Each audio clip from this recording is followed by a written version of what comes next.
حضرت سلمان فارسی رضی اللہ تعالیٰ عنہ فرماتے ہیں کہ ہم لوگ حضور صلی اللہ علیہ وآلہ وسلم کے ارد گرد بیٹھے ہوئے تھے کہ اتنے میں حضرت ایمن رضی اللہ تعالیٰ عنہما آئیں اور انہوں نے کہا، یا رسول اللہ صلی اللہ علیہ وسلم، حسن اور حسین رضی اللہ تعالیٰ عنہما گم ہو گئے ہیں۔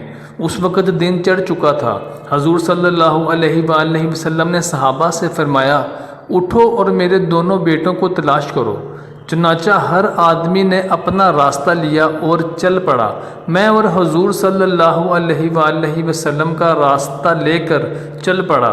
حضور صلی اللہ علیہ وآلہ وسلم چلتے رہے، یہاں تک کہ ایک پہاڑ کے دامن میں پہنچ گئے تو دیکھا کہ حضرت حسن اور حسین رضی اللہ تعالیٰ عنہما ایک دوسرے سے چمٹے ہوئے کھڑے ہیں، اور پاس ہی ایک کالا ناگ اپنی دم پر کھڑا ہے جس کے منہ سے آگ کی چنگاریاں نکل رہی ہیں۔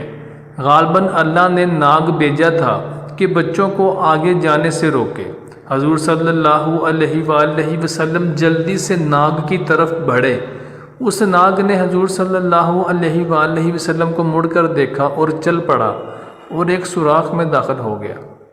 پھر حضور صلی اللہ علیہ وآلہ وسلم ان دونوں کے پاس گئے اور دونوں کو ایک دوسرے سے جدا کیا اور دونوں کے چہرے پر ہاتھ پھیرا اور فرمایا، میرے باپ تم دونوں پر قربان ہوں، تم دونوں اللہ کے ہاں کتنے قابل احترام ہو۔ پھر ایک کے دائیں کندھے پر اور دوسرے کو بائیں کندھے پر بٹھا لیا۔